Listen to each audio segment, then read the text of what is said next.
So here are 5 important things that first-time home buyers need to know. Let's get into it. Number 1, probably the most important thing. People always think about this anyway. You gotta save money, okay? I generally recommend people save about 5%.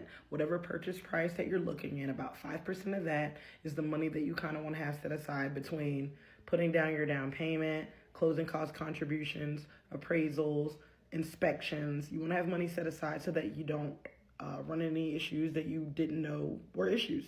So try to save 5%, even if you're getting down payment assistance help, even if you're getting stuff gifted to you. It's better to know where you are and where you stand. So you need to speak to a lender. They will be the ones who will be able to give you an estimation on those things. Or me. Number 2, no new major debt. So that means don't go out and buy a car. Do not go out and finance a whole bunch of the furniture that you're planning on putting into your new home.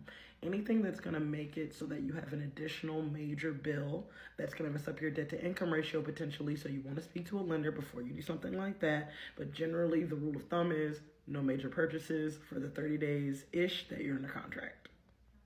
Number 3, speak to a lender, no matter where you are in the process. You want to know how much you qualify for. You want to know what your interest rate is generally going to be, and if there's any steps that you can take, even if you're not ready, so that your credit can be prepared for whichever avenue you decide to travel. Whether you're going to go FHA, VA, conventional, USDA, bank statement loans. These are all questions that can be answered by a lender, and they're things that you need to know. That goes back into that other step of the money that you need to have saved so you'll be prepared when it's time to get to closing.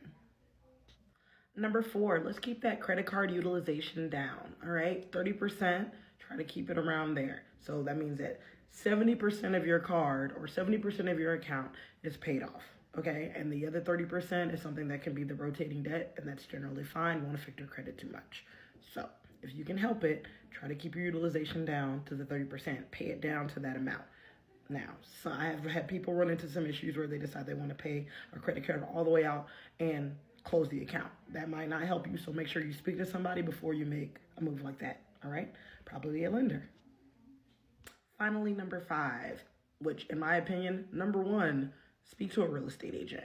It is our job to be on top of what is going on inside of the market, to walk you through the process so that you have all the information that you need. Sometimes we have recommended lenders for you, maybe people who will be the right fit, figure out what areas you'd like to be in. There's all kinds of benefits to having someone whose entire job is finding people's homes or selling people's homes. So if you need any help, I would love to be of assistance. And if you are in the Georgia, Florida, or the Carolinas, I could be your agent. So please let me know how I can help.